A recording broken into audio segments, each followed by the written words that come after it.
Bom, nós terminamos de falar sobre os critérios para dimensionamento do meio do condutor de fase. Condutor de fase. O que é que falta agora? O condutor de nêutron e o condutor de proteção, que seria o aterramento. Como é que nós dimensionamos esses dois condutores agora? Vamos aprender.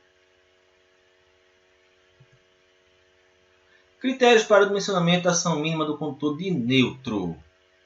Olha, veja como é que é difícil. O condutor de nêutron, nós temos algumas informações agora que temos que guardar. O nêutron não pode, de forma alguma, ser comum a mais de um circuito. Então, não vai ter aquela ideia de que o nêutron é igual para todo mundo, você coloca uma fase para cada circuito e o nêutron vai distribuindo para todos. Não existe isso. O nêutron é exclusivo para cada circuito. E quando você vai dimensionar circuitos monofásicos, está fácil. A seção do condutor de nêutron, o condutor neutro deve ser igual ao condutor fase. Então, se você dimensionou seu condutor fase, fechou, o neutro vai ser igual. Não tem muito o que se falar sobre isso. O problema maior é quando você vai falar sobre circuitos trifásicos, porque ele não é fácil. E aí vamos falar de novo sobre harmônicas. A estimativa do condutor neutro, de acordo com o NBR 5410, é baseado no seu conhecimento da harmônica de terceira ordem, por conta e ainda do desequilíbrio do neutro, do desequilíbrio de fase, do resultante da corrente neutro devido ao desequilíbrio de fase. Então, assim, no desequilíbrio de fase, uma fase mal dimensionada, você acaba tendo uma resultante de neutro diferente de zero. Né? Se um circuito perfeito equilibrado, a corrente neutra é zero. Vamos avançar. Sobre a questão das harmônicas. Terceira harmônica. Isso aqui seria uma decomposição, tem uma senoide perfeita, então só tenho harmônica de ordem 1, a primeira harmônica. Né? Eu tenho a senoidal quase perfeita aqui. Né? Quando eu tenho uma senoide toda quebradinha, toda cheia de ruído, eu começo a ter harmônicas de terceira, quinta, sétima, nona, né? Eu teria todas essas harmônicas de tensão. Então, baseado nessa harmônica de terceira ordem, é que nós dimensionamos o nosso neutro. O que é que a NBR nos diz? Se eu tenho uma harmônica de terceira ordem até 15% da minha fundamental, eu posso seguir uma orientação da tabela 48. Só que ela diz que eu tenho que ter algumas condições. Olha, o circuito tem que estar equilibrado e o condutor tem que ter uma proteção contra a sobrecorrente. Por que ele fala isso? Porque quando você fala num circuito aqui de 15%, ele quer dizer o seguinte: um condutor de 35 milímetros, eu posso dimensionar um condutor de neutro com uma bitola menor. Um condutor de 120 milímetros, eu posso dimensionar meu neutro com uma bitola menor. Lembra daquele de 240? Eu podia escolher um condutor de neutro de 120. Agora, qual é a condição? Eu tenho que garantir que meus harmônicos são de terceira ordem, no máximo 15%. E, além disso, eu tenho que proteger meu condutor de fase, mas eu tenho que colocar um disjuntor no meu condutor de neutro para garantir que a corrente que vai passar pelo neutro não vai ultrapassar a capacidade máxima de condução desse carinha aqui, que é um condutor com a metade da bitola do meu condutor de fase. Outra condição é se as harmônicas de terceira ordem ficarem entre 15% e 33% da minha forma de onda fundamental. Ele só diz o seguinte, olha, nesse caso, não pode o condutor de neutro ser inferior à seção do condutor de fase. Tem que ser tudo igualzinho, tá? Condutor de neutro 240, condutor de fase 240 mm, condutor de neutro no mínimo 240 mm. O bicho pega quando você imagina que, quando você prevê que as harmônicas de terceira ordem são superiores a 33%. Superior a 33%, isso quer dizer que eu vou ter uma corrente de neutro superior à minha corrente de fase. Isso é um efeito das harmônicas. E aí, nesse caso, eu vou ter que prever uma seção superior aos meus condutores de fase. O que é que ele diz aqui? Acima de 33%, eu tenho que entender agora que a minha resultante, né, a minha corrente, vamos lembrar aqui, minha corrente fundamental vai estar adicionada das minhas harmônicas. E agora, essas harmônicas vão influenciar a minha corrente de neutro. E a minha NBR diz o seguinte: eu tenho agora que considerar um aumento da minha corrente. Eu tenho que considerar um aumento da minha corrente em função da corrente de carga. E a partir daí eu vou dimensionar o meu neutro. O que é que ela diz? Se a minha terceira harmônica ficar entre 33 e 35, eu tenho que dimensionar o meu neutro. Se eu tenho um circuito trifásico com neutro, né, eu tenho que dimensionar o meu neutro 15%, uma corrente de 15% maior do que a minha corrente de fase. Tá?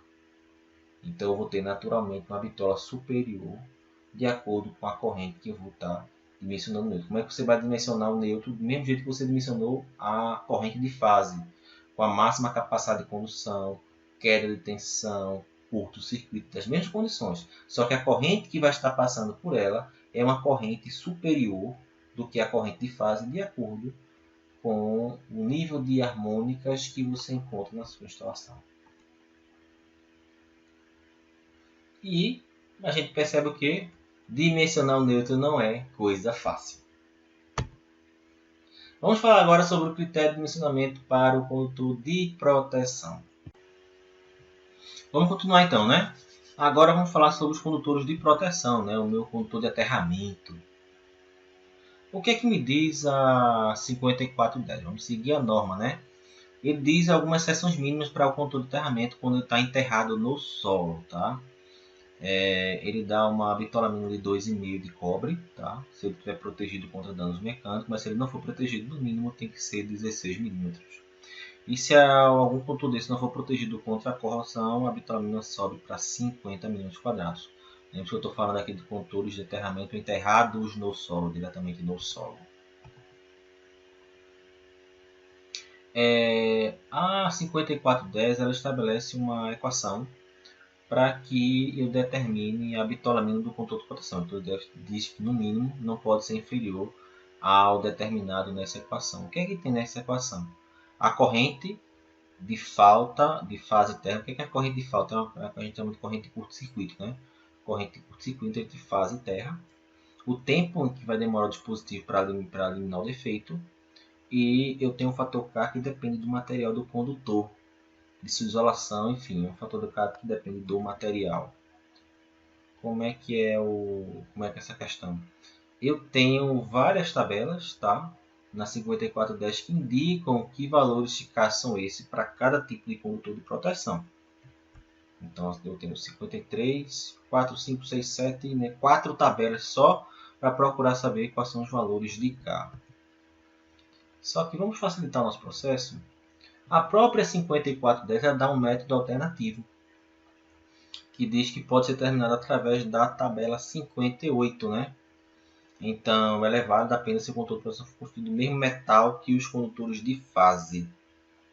Claro que essa tabela que a gente vai mostrar agora é uma tabela que eu vou estar superdimensionando o meu condutor de proteção. O cálculo mais perfeito seria o anterior, mas na prática a gente usa de fato essa tabela 58. E que tabela é essa? Essa tabela nos diz bem simples, pode ser o seguinte: se a minha seção de fase tiver no mínimo 16 milímetros, eu vou escolher meu condutor de aterramento com a minha bitola de fase. Então, se for 2,5, é 2,5. Se for 4, é 4. Se for 6, é 6. Se for 10, é 10. Se for 16, é 16. Agora, se estiver acima de 16 e menor que 35, então se for 25, é 16. Se for 35, é 16. Então, vai ser sempre 16 quando for superior a 16 milímetros e menor ou igual a 35. E acima de 35, metade da bitola. Então, se eu tiver um condutor de 50 milímetros, o meu condutor de aterramento tem que ser no mínimo 25 milímetros, a metade dele. Tá? Bem simples, não é complicado de se entender essa tabela, por isso que ela é mais usual. Então, vamos agora pôr em prática as duas informações que nós aprendemos. Sobre o neutro e sobre o condutor de proteção. Lembra desse resultado? O dimensionamento desse condutor que vai alimentar o QDL ou o QDAT. Nós consideramos a distância, que é a tensão máxima, o curto-circuito. Baseado nesses 4 critérios, nós escolhemos o condutor de fase sendo o condutor de 10 milímetros. Agora, o que eu quero? Eu quero escolher agora o meu condutor de proteção e o meu condutor de neutro. Quais são os dois? O condutor de proteção, como ele é menor do que 16 milímetros, vai ser a minha bitola de fase. Então, se eu escolher 10 para a minha fase, o meu de proteção vai ser 10 milímetros. E o meu condutor neutro, se eu estiver considerando que a terceira harmônica não é superior a 33%, eu posso considerar o meu condutor neutro de 10 mm².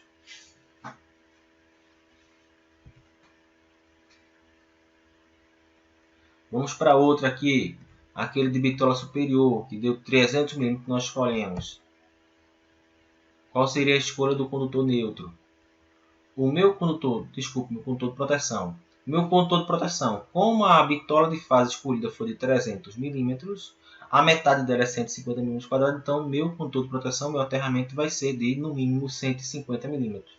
E quando a gente vai para o condutor de neutro, né, considerando que a taxa harmônica não é superior a 33, ele vai ser 300 mm². Agora, imagine que se a minha terceira harmônica não for superior a 15% e meu circuito é equilibrado, eu poderia economizar no meu condutor de neutro e colocar a metade da bitola, baixar de 300 para 150. Então entendam que isso aqui é uma condição difícil de você trabalhar, né? Você tem que ter bastante critério para reduzir a bitola ou até para aumentar a bitola do meu condutor de neutro. Se eu tivesse aumentado aqui, se eu tivesse considerado um condutor menor, o condutor de 240 mm, como é que ficaria? Da mesma forma, eu teria metade da bitola do condutor de proteção e eu escolheria um condutor de 240 também de 120 mm. Só mostrar que não tem dificuldade em calcular a bitola do meu condutor de neutro e o do condutor de proteção. Claro, o condutor de neutro tem algumas peculiaridades, mas na prática, mesmo falando de prática, nós dimensionamos o condutor de neutro com a bitola igual ao condutor de fase, né? Só se realmente tiver certeza que vai ter harmônicas, a gente começa a trabalhar com o condutor com a bitola um pouco superior. E como é que a gente representa agora os três condutores no nosso diagrama unifilar, né? Nós começamos a preencher o nosso diagrama unifilar aqui, né? E aí começamos a colocar três condutores de 300 mm. Essa primeira composição aqui são os condutores de fase. Nós aprendemos agora a dimensionar o meu condutor de neutro e o meu condutor de proteção. E essa é a nomenclatura usual que a gente coloca no nosso diagrama para dizer que neste condutor, aqui nesse percurso, estão passando três condutores de fase com a bitola de 300 mm. O neutro, entre parênteses, né, é o neutro. Ele tem a mesma bitola do condutor de fase, então nós escolhemos 300 mm para o neutro. E a minha proteção é de 150 mm. E assim o nosso diagrama unifilar vai ter todas as nossas informações referente aos condutores, as bitolas dos condutores que estão sendo utilizados nesse circuito. E quando falamos sobre condutores de média tensão, nós falamos agora sobre condutores de baixa tensão, né? E como é que trata os condutores de média tensão? É igual, mesmo jeito. Critério da máxima capacidade de condução, curto-circuito, queda de tensão, é a mesma coisa, só que ao invés de 5410, nós vamos utilizar 14039. E ele vai ter as mesmas características dos condutores, né? Claro, com a bitola para alta tensão. E com isso nós seguimos os mesmos critérios, não tem diferença nenhuma. E agora vamos falar um pouquinho só sobre barramentos.